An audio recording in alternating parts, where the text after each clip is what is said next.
Salut à tous et bienvenue dans Confinement Inside. Aujourd'hui, on a la chance de recevoir Romain Thomas, joueur du SCO d'Angers. Romain, malheureusement, pendant le confinement, on a appris l'arrêt de la saison de Ligue 1 et de Ligue 2 2019-2020 suite malheureusement au Covid. Quelle était ta réaction suite à cette annonce?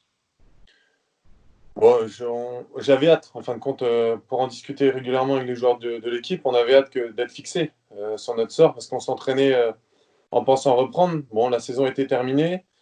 Nous concernant, on est déçus parce qu'on est des athlètes de haut niveau. Donc, enfin, moi, je le dis toujours, c'est qu'on a envie de terminer ce qu'on commence. Maintenant, la situation sanitaire dans laquelle on est, je voulais pas me mettre en danger, mettre ma famille en danger parce que bon, voilà, c'est pareil, il y a toujours cette inquiétude quand même quand on voit Junior Sambia même qui avait été touché par ça. Voilà. Donc moi, l'arrêt de la saison, j'étais pas forcément pour parce que je me disais peut-être qu'elle aurait pu reprendre, je sais pas, courant mois d'août ou septembre et puis décaler l'autre. Maintenant, ils ont décidé de la terminer. Donc, où je suis déçu aujourd'hui, c'est pour les clubs, notamment comme Amiens, où j'ai des coéquipiers enfin des coéquipiers, des amis dans cette équipe. Et puis, bon, c'est pas simple pour eux. Donc voilà, j'ai une pensée pour eux. Après, pour nous, ça change pas grand-chose. On termine 11e. On va se préparer maintenant pour la suivante. Juste avant d'évoquer justement ton quotidien pendant le confinement, je me permets de te dire félicitations parce qu'au début Merci. du confinement, tu as eu un heureux événement avec la naissance de Malone. C'est ça, exactement. Ouais, ouais, il est né le 16 mars. Donc, et le 17 au midi, on était confinés. Mais ouais, on se souviendra de cette date toute notre vie, forcément, et de ses péripéties. Puis la chose assez marrante aussi, c'est que le déconfinement, c'est le lendemain de l'anniversaire de ma fille, de la première qui est née le 10 mai. Donc si on est déconfiné le 11, eh ben, on se souviendra de cette période 2020. Excellent, justement, en parlant de 2020, on évoque bien sûr ce confinement. Raconte-nous une journée type de Romain Thomas pendant ce confinement. Ah, écoute, le réveil n'est pas très très tôt. J'ai la chance du coup de ne pas avoir entraînement le matin et sachant qu'il y a les biberons la nuit, j'essaye de profiter. On essaye de profiter tous les quatre le matin. Après, on essaye de faire un peu de cours aussi avec Mila, ma grande, qui est en petite section. On a un programme à suivre avec l'école, donc on essaye d'être assez rigoureux, même s'il y a, voilà, c'est plus ludique qu'autre chose à cet âge-là, mais du moins qu'elle ait une activité un petit peu aussi scolaire. Ensuite, en début d'après-midi, il y a un temps calme. Comme ça, les papas et maman, ils peuvent souffler un peu aussi. Donc, un petit temps de sieste pour les enfants. Et puis après, généralement, depuis le début, on a eu la chance que le temps était plus que correct. Du coup, on passe notre temps dehors tous les après-midi, vers 15h30, 16h après les siestes. On est dehors et puis jardinage, trampoline, activités sportives, vélo, un petit peu ici autour de la maison. Et puis voilà. Et puis moi, ensuite, je fais mes séances. Généralement, les séances que je les fais vers 17h, 17h30. Comme ça, j'ai le temps de jouer avec les enfants un petit peu avant. Et puis, moi, j'ai besoin aussi de faire ma séance, donc je prends un petit temps pour moi après. Je crois également que tu voulais nous parler d'Égoïstes Ensemble, que tu as lancé avec des joueurs de l'équipe. Raconte-nous un petit peu.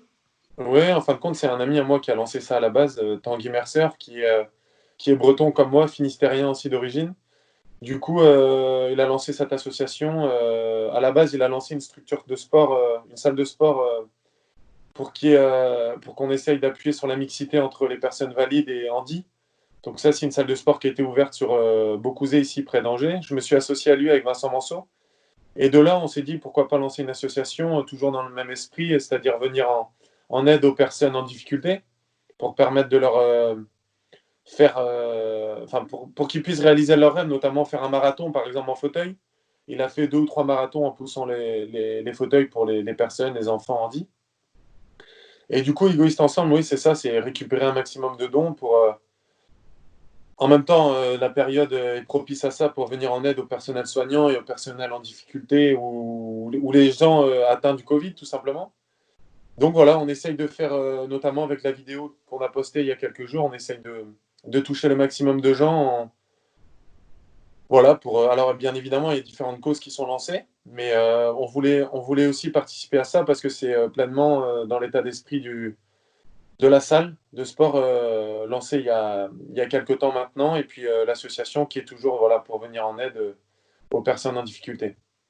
En tout cas, on n'hésitera pas à en parler et à communiquer lors de la sortie, bien sûr, de cette vidéo sur les réseaux sociaux. Si vous tombez sur cette vidéo, bien sûr, n'hésitez pas à faire des dons, c'est très important, surtout pendant cette période. En tout cas, merci Romain pour cette fabuleuse association sortie par l'un de tes amis. C'est vraiment important, surtout entre le sport valide et handi. Et bien sûr, ces magnifiques opportunités qu'on offre aux personnes handisport de parcourir un marathon. Une expérience incroyable, j'imagine. Je voulais revenir sur le confinement. Qu'est-ce qui te manque le plus pendant le confinement? J'imagine bien sûr fréquenter les terrains, toucher la balle. Qu'est-ce qui te manque le plus pendant cette période? Là, actuellement, ce qui me manque le plus au-delà du foot, c'est de voir la famille, de présenter le petit aux parents, à mes parents, aux parents de ma femme. Voilà, ils l'ont pas vu encore, donc c'est ça qui me manque, sachant ils sont tous dans le Finistère. Nous, on est en Anjou ici. On a hâte un petit peu de se retrouver tous ensemble, parce qu'on est très famille aussi tous les deux, donc voilà, c'est ça. Et puis je sais que les grands-parents, ils commencent à bouillir un peu dans le Finistère là-bas, donc voilà, on arrive au bout, j'espère.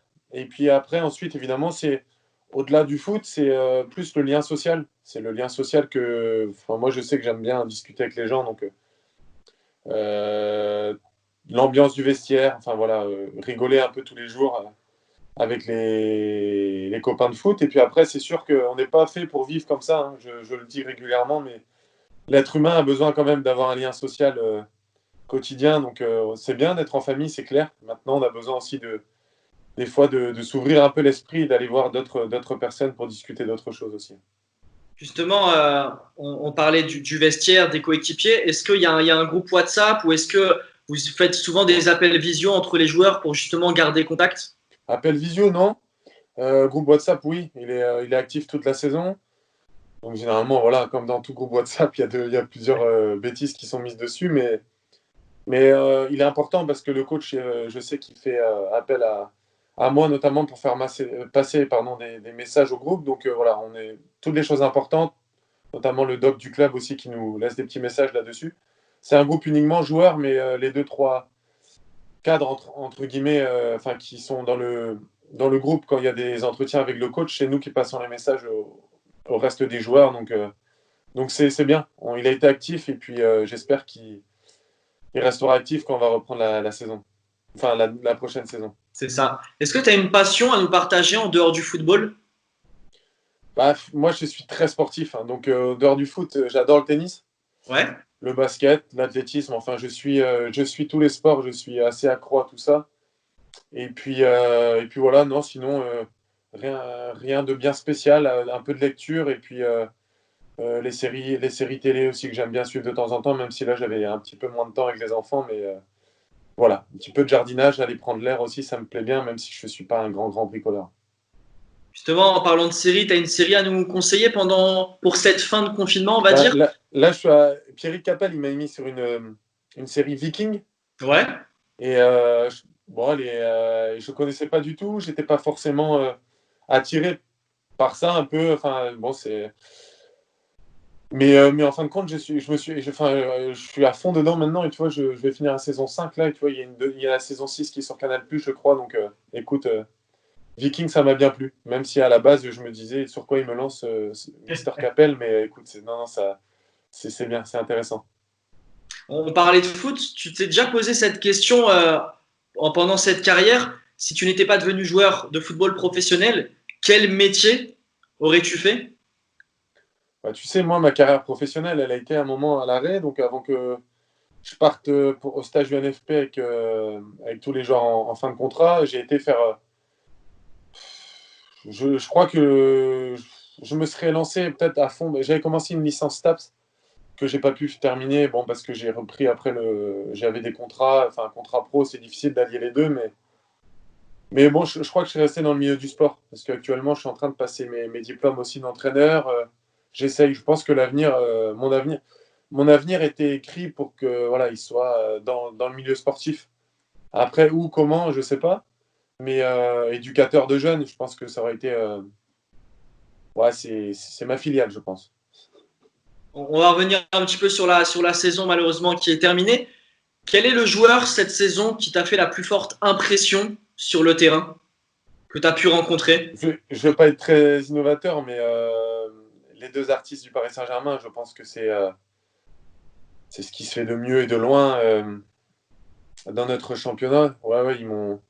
Neymar, Mbappé, c'est fou. Et c'est encore plus fou que quand Neymar il rate 2 mois ou 3 mois de compétition. Quand il revient, c'est quand même lui le roi du terrain, quoi. Donc à un moment donné, franchement, c'est fantastique. Et après, tu aimes pas le joueur parce qu'il en rajoute ou quoi. Mais si je parle uniquement de football,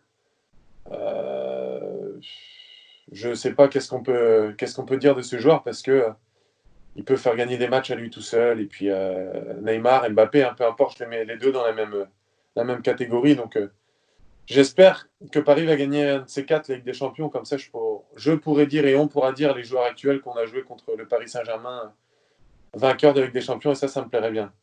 Exactement. Tu rappelais tout à l'heure que tu étais l'un des cadres du vestiaire, bien sûr. Qu'est-ce que tu aimerais faire passer aujourd'hui, même si malheureusement, ce n'est pas forcément pour parler de foot? Quel message tu aimerais faire passer aux supporters du SCO d'Angers? Bon, le message que j'aimerais faire passer, déjà, j'espère qu'on va vite se retrouver dans les stades. Après, voilà, j'ai pas mal de messages sur les réseaux sociaux aussi. J'essaye d'être réactif et de répondre au maximum de personnes. Voilà, moi j'espère qu'on va vivre encore de belles choses. On a vécu une belle saison avec une fin un peu mouvementée, mais jusqu'à aujourd'hui, à la 28e journée, on a eu le record de points. On a terminé avec 39 points. On n'a jamais fait ce quota-là depuis la remontée en Ligue 1. Donc, je leur donne rendez-vous, je ne sais pas, fin août. Je crois que c'est 22-23 août Ça. dans les stades. Et puis, on va vivre encore de bons moments tous ensemble. En tout cas, merci Romain d'avoir pris le temps d'échanger sur ton quotidien. Bien sûr, félicitations encore pour Malone, félicitations pour Égoïstes Ensemble, superbe association. Qu'est-ce qu'on peut te souhaiter pour les prochaines années? Bien sûr, tu parlais des diplômes d'entraîneur, donc j'imagine il y a déjà une petite idée pour l'après-carrière. Mais qu'est-ce qu'on peut te souhaiter pour finir cette année 2020 et pour les prochaines années? Déjà, d'avoir une bonne santé, là. J'ai oublié de dire ça aussi pour les supporters, mais que tout le monde fasse attention à soi et à ses proches. Moi, je suis très vigilant là-dessus parce qu'on ne sait pas trop où on va. Donc, déjà que la santé de moi, de mes proches et de tous les gens qui suivent le club et de tous les Français en général soit la meilleure possible. Puis moi, me concernant, j'espère. Mon objectif, ça va être bien de me préparer courant juin pour reprendre la saison début juillet. Et puis voilà, passer du temps jusque-là en famille et puis profiter de l'instant présent parce qu'on voit que mine de rien, on n'est jamais à l'abri enfin, on n'est jamais préparé à ce genre de choses et il faut des fois se rendre à l'essentiel et puis être heureux comment on est aujourd'hui et être vigilant au moins par rapport à tout ça et penser aux gens qui se donnent du mal, que ce soit le personnel soignant au quotidien ou les gens qui sont en train de reprendre le travail petit à petit aussi. Essayer d'avoir un esprit collectif en ce moment. En tout cas, un grand merci pour ce beau message. Et quant à nous, on se retrouve prochainement pour un nouveau numéro de Confinement Insight.